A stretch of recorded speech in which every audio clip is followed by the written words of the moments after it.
인터넷에 올라온 어느 회사원의 글입니다. 하루의 대부분이 피로하다. 아침에 눈뜨기 너무나 힘들고 사무실 나가면 무조건 커피로 정신을 차려야 한다. 정신 좀 차리고 일 좀 하려고 하면 점심시간. 점심 먹은 뒤 식곤증에 결국은 엎드려 잔다. 엎드려 자서 피곤한 상태로 밤까지 일하고 집에 오면 피곤하다. 근데 이런 피로는 나만의 문제는 아닌 것 같다. 주변에 내 친구들도 아침 커피는 필수라고 하고 늦잠에 허덕이는 이들도 많다. 주말엔 그래서 정오가 넘도록 자는 경우도 부지기수라고 한다. 체력적으로 가장 좋을 20대들도 일하는데 다른 사람들은 오죽할까. 특히 10대 학생들은 살인적인 학업 시간 때문에 피로가 너무 과다하여 에너지 드링크, 총명탕 같은 건강을 해치는 것들이 인기라고 한다. 이렇게 어린 나이로부터 어른까지 전 국민이 피로하다. 과거 그 어느 시기보다 물질적으로 편리한 시대에 사는 우리들인데 대체 왜 이런 것일까? 세탁기, 청소기, 컴퓨터, 인터넷의 발달은 별다른 효과가 없는 것인가? 사랑하는 성도 여러분, 여러분이 이 글에 공감하십니까? 요즘 그런 얘기 많이 듣습니다. 쉬어도 쉬는 것 같지 않아요.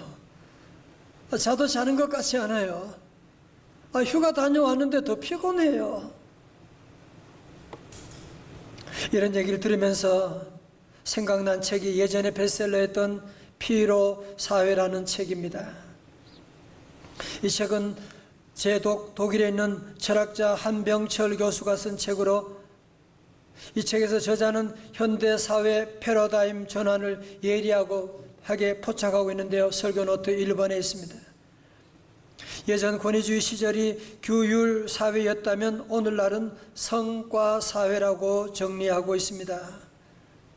과거 규율 사회는 뭐뭐 해서는 안 된다가 지배하는 사회로 권위적 강압적이었다면 현대 성과 사회는 그런 규제 없이 무엇이든지 할 수 있다. Yes, we can의 긍정의 정신을 모토로 누구든지 열심히만 하면 더 좋은 결과를 낼 수가 있고 더 성공할 수가 있기 때문에 누구도 시키지 않았지만 모두가 앞만 보고 전력 질주하게 되었다는 것입니다. 여러분, 그러니까 지난날 과거의 규율 사회가 타인에 의해서 혹사당했다고 한다면 성과 사회는 나 스스로가 자신을 혹사하고 착취하는 시스템으로 들어가고 있다는 거예요. 성과 사회가 과거 규율 사회보다 더 좋아진 것처럼 보이고 더 자율적인 것처럼 보이지만, 여러분, 그러나 그런 자율이라고 하는 것이, 그런 낙관이라고 하는 것이 도리어 우리 스스로를 피곤하게 만드는, 지치게 만드는 일의 결과를 낳았다는 거예요.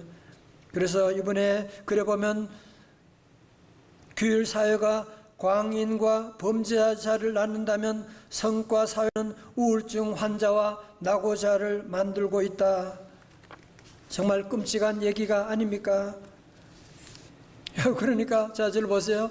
그러니까 과거의 규율 사회는 어떤 외부에서 강압적으로 일을 하게 하고 권위적이고 강압적인 분위기에서 일을 했다고 한다면 이 현대 성과 사회는 상당히 자율적인 거죠.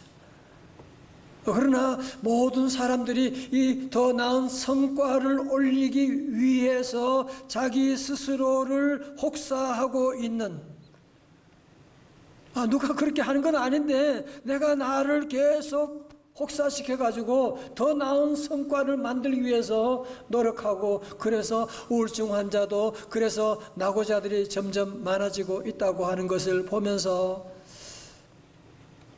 제가 이 글을 보면서 벌써 나도 지금 이런 성과 사회의 쳇바퀴에 지금 돌아가면서 희생당하고 있구나라고 하는 것을 깨닫게 되었는데, 여러분은 어떻게 생각하십니까? 사랑하는 성도 여러분, 쉬어도 쉰 것 같지 않고, 자도 잠잔 것 같지 않고, 휴가를 다녀왔는데 도리어 더 피곤하고 또 다른 휴식이 필요하고, 여러분, 그렇다면 전 국민이 이런 만성 피로 가운데 있는 이 피로 사회에 대한 대안이 없단 말입니까? 또 다른 휴식, 휴가 그거 아니잖아요. 오늘 성경은 우리에게 이렇게 말씀하고 있습니다. 시편 23편 2절의 말씀 다 같이요. 크게 시작. 그가 나를 푸른 풀밭에 누이시며 쉴 만한 물가로 인도하시는도다. 아멘. 여러분, 시편은 히브리어는 그림 언어예요. 여러분, 시편을 보면 그림이 그려지잖아요. 그죠? 정말 우리 가족들이 이런 푸른 초장, 맑은 시내 물가가 있다면 우리 가족과 함께 좀 피곤한 몸을 이끌고 가서 좀 쉬고 싶다라는 생각이 들지 않습니까? 3절의 말씀, 내 영혼을 소생시키시고, 소생시킨다는 말은 영어로 restore라고 하는 회복시키신다라는 말이고, 자기 이름을 위하여 의의 길로 인도하시는도다. 정말 참 쉼과 회복이 필요한 이때 너무나 참 좋은 말씀이 아닙니까? 그런데 성도 여러분, 우리는 이 시편의 23편의 말씀을 너무나 많이 읽고 듣고 외우고 좋아하면서도 불구하고 어쩌면 이 말씀이 마치 그림의 떡과 같은 참 좋은 말씀이긴 한데 내 말씀은 아닌 것 같아 라고 하는 이유가 어디에 있습니까? 그것은 바로 1절의 말씀에 우리가 자꾸 걸리기 때문에 그런 것이거든요. 시편 23편에서 1절의 말씀은 전체를 이끌어주는 핵심적인 구절이라고 할 수 있는데요. 1절의 말씀은 다 외우시죠? 다 같이, 집에도 다 모두 같이 크게 시작. 여호와는 나의 목자시니 내게. 아멘. 여호와는 하나님의 거룩한 이름이에요. 오늘 여기서는 먼저 우리에게 뭐라고요? 여호와는 나의 목자 되시고. 그럼 나는 뭐예요? 양이라고 하는 거죠. 우리는 목자가 아니라는 거예요. 우리는 양에 불과하다고 하는 것을 먼저 얘기하고 있는. 여러분, 그래서 우리 성도들이 이런 푸른 초장, 맑은 시내 물가에 이런 쉼과 휴식을 여러분이 얻기를 원한다면 먼저 1절에서 하나님과 나와의 관계를 바르게 정립할 때에 그래야 2절, 3절, 4절로 더 나갈 수가 있게 되는 것이거든요.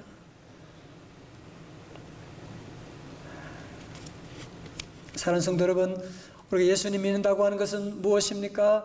교회 다니는 종교 생활이 아닙니다. 예수 믿는 것은 그냥 기도하는 것이 아닙니다.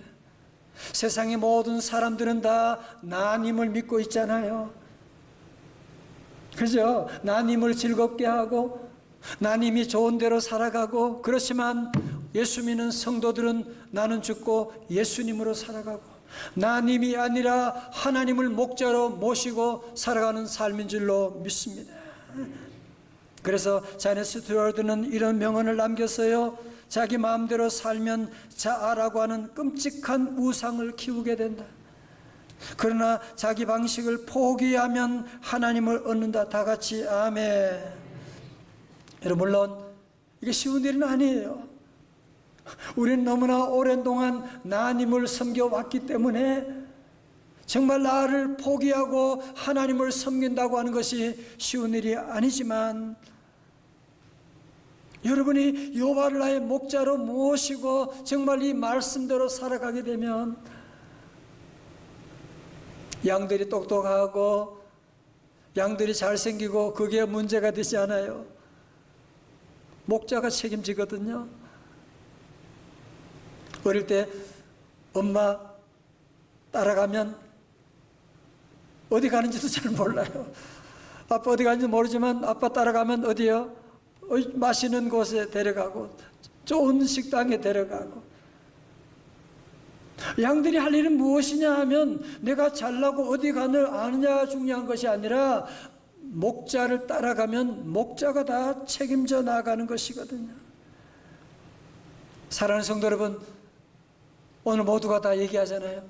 불확실한 미래 가운데 어떤 과학자도 어떤 경제학자도 미래를 예측할 수 없는 이런 시대 가운데 우리 성도들은 미래에 대한 두려움 가운데 살 것이 아니라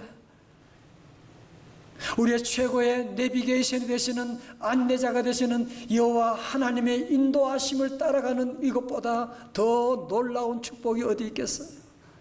할렐루야. 그러므로 성과 사회 살아가는 성도들은 자꾸 더 뭔가를 이루기 위해서 자기 스스로를 자꾸 확대하고 혹사시키고, 여러분 그렇게 살아가지 마시고 이제는 정말 제대로 한번 예수님을 믿고 여호와를 나의 목자로 모시고 살아가게 되면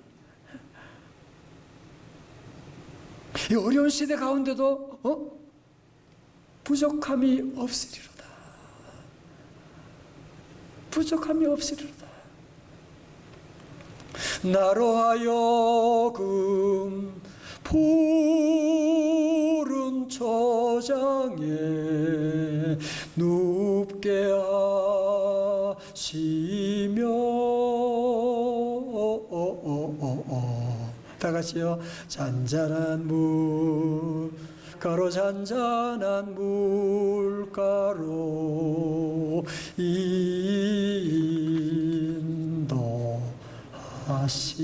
인도하시도다.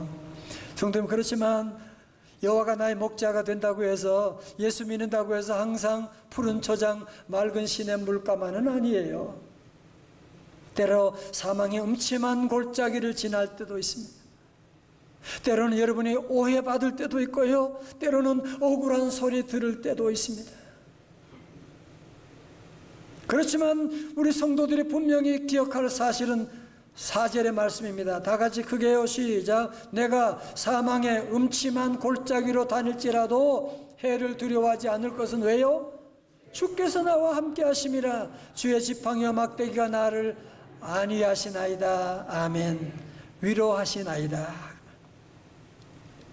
지금 미국 사람들로부터 가장 존경받는 대통령이 지미 카터 대통령이라고 하는데, 이분이 원래 96세래요.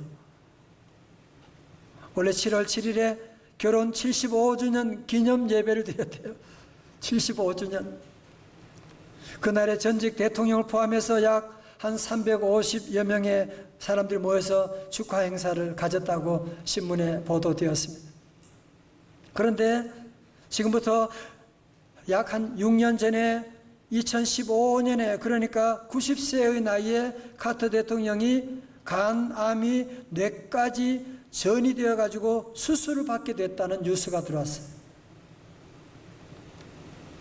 여러분, 사실 90세 나이에 수술한다, 그것도 간암이 지금 뇌까지 전이 되었다, 의사들도 다 걱정하는 거예요. 모두 다 정말 수술을 받아도 될까, 그러다가 잘못되면 어떻게 하나, 이런 두려움 가운데 있을 때 카터 대통령은 병원에 수술 받으러 들어가면서 기자들에게 이런 감동적인 말을 남겼대요. 이 그림은 함께 96세 파티하던 장면이고요, 그는 병원에 입원하면서 그런 말씀을 남겼습니다. 내 미래는 내가 예배하는 하나님의 손 안에 있습니다. 내 마음은 평안하며 어떤 일에도 준비되어 있습니다.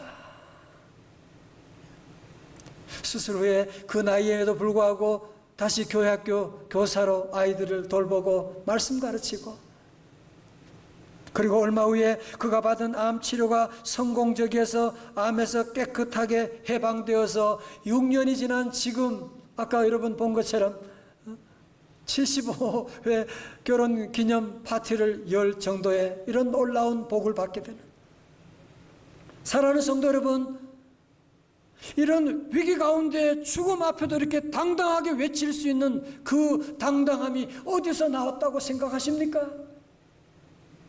전직 대통령이었으니까? 다시 여호와는 나의 목자시니. 4절 다 같이요.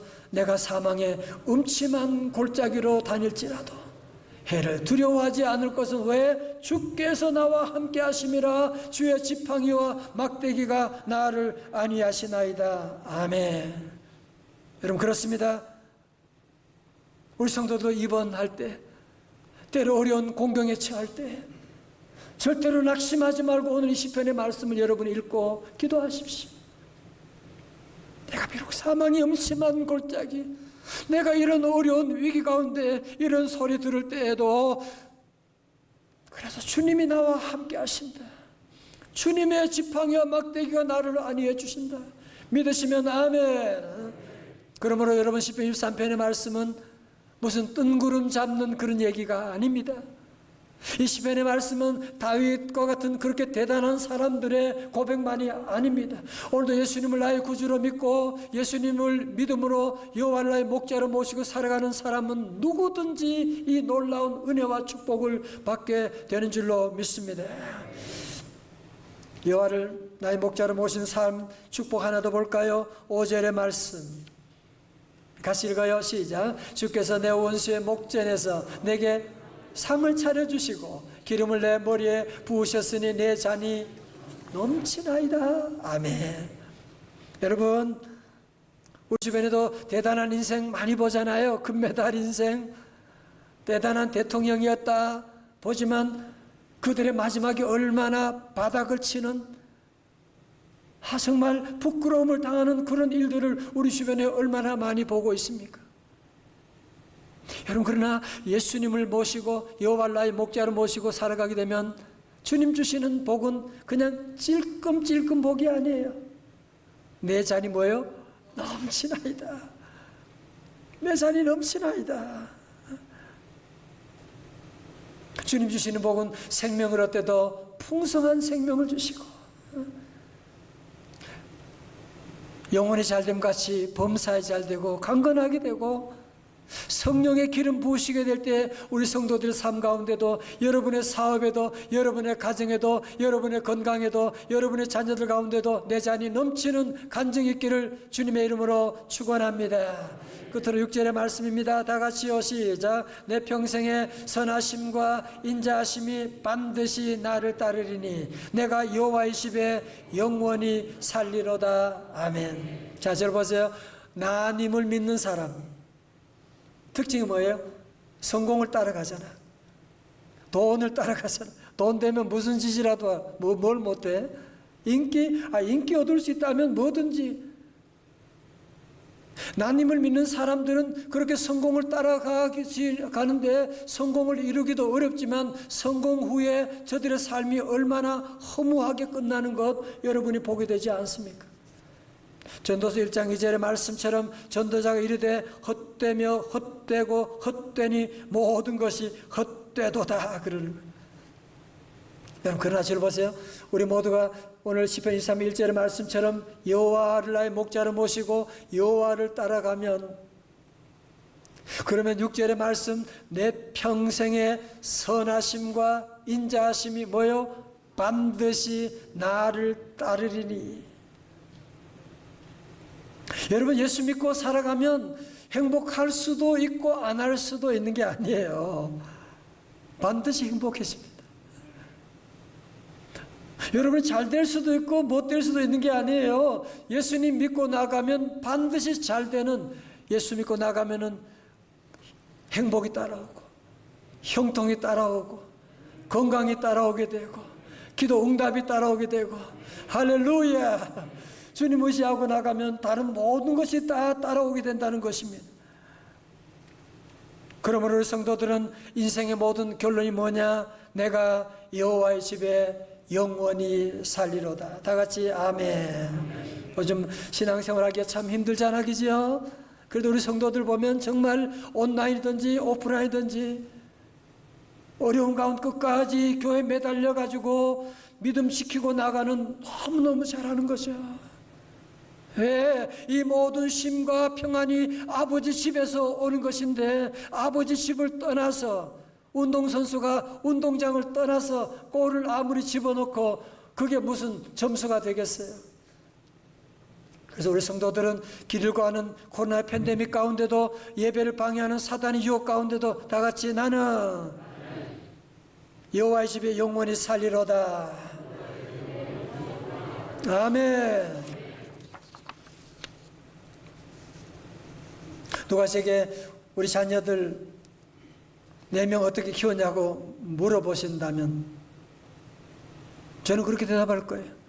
나는요, 내가 좋은 목자가, 좋은 아빠가 되지 못하는 걸 저는 너무너무 잘 알아요. 그래서 하나님께 늘 기도해서, 하나님, 저는 좋은 목자, 아니 나쁜 목자입니다. 우리 하나님 여호와께서 우리 사랑하는 자녀들 한 사람 한 사람 목자가 되셔서 푸른 초장 맑은 시내 물가로 인도하여 주옵소서. 여러분, 우리 교회도 마찬가지죠. 17년 역사 어떻게 여기까지 왔느냐? 여러분, 절대로 목사를 믿으면 안 돼. 저를 바라보면 여러분이 100% 시험 들지 않을 사람 없어요. 여호와를 목자로 모시고, 제가 늘 설교 시간마다 여호와 하나님을 바라보아야 됩니다 말씀하고, 저는 늘 기도하며, 주여, 저는 엉터리 목사입니다. 주여, 우리 여호와 하나님께서 우리 교회 목자가 되어 주셔서 우리 성도들 가정과 사업에 가는 곳마다 푸른 초장 맑은 시내 물가로 인도하여 주옵소서. 오늘 많은 사람들이 미래를 두려워하고 앞으로 어떤 일이 일어날지 불확실한 미래 가운데, 우리 자녀는 앞으로 어떻게 되지? 결혼은 할 수가 있어. 직장은 어떻게 되고, 앞날에 내 지금 앞으로 삶은 어떻게 될지 두려운 가운데 있는 성도들 잘 들으십시오. 성과 사회에 희생되고 더 많은 성과 올린다고 마지막은 피곤이에요. 오직 여호와 하나님 한 분만을 나의 목자로 모시고 나가게 되면, 여호와 하나님 목자 모시고 하나님의 성전을 떠나지 않고 믿음 생활하고 나가는데, 돌아보면 다른 모든 것들, 가정에는 행복이 오고 자녀들은 착하게 잘 자라게 되고 사업에는 번영이 오게 되고 다른 모든 것들은 다 줄줄이 따라올 줄로 믿습니다. 지난주 금요일에 점심 식사하면서 집사람이 갑자기 저에게 하나 물어볼 게 있는데, 얼굴이 심각하게 하고 얘기하는 거예요. 무슨 얘기인데? 당신 정말 여호와를 목자로 모시고 살고 있으세요? 울면서 그 얘기하는데 나도 눈물로, 내가 설교를 이렇게 하면서도 정말 내가 여호와를 나의 목자로 모시고 살 때가 너무 많았잖아. 눈물로 회개하는 그런 시간을 가진 적이 있습니다. 사랑하는 성도 여러분, 언제까지 나님을 믿고 살아가시겠습니까? 나님 믿고 살 때 마지막은 피곤한 거잖아. 이제 우리가 여러분이 다시 이제는 일어서서 정말 여호와 하나님을 믿고 나가게 되면, 하나님을 목자로 모시고 나가게 되면, 그 하나님이 주신 복은 여러분 이루 말로다. 내가 기도하지 않았던, 원치 않았던 복까지도 follow me, will follow, 여러분들의 모든 삶 가운데 늘 따라오게 되는. 그래서 오늘 시편 23편의 이 고백이 다윗만이 아니라 저와 여러분의 간증 제목 될 수 있기를 주님의 이름으로 축원합니다.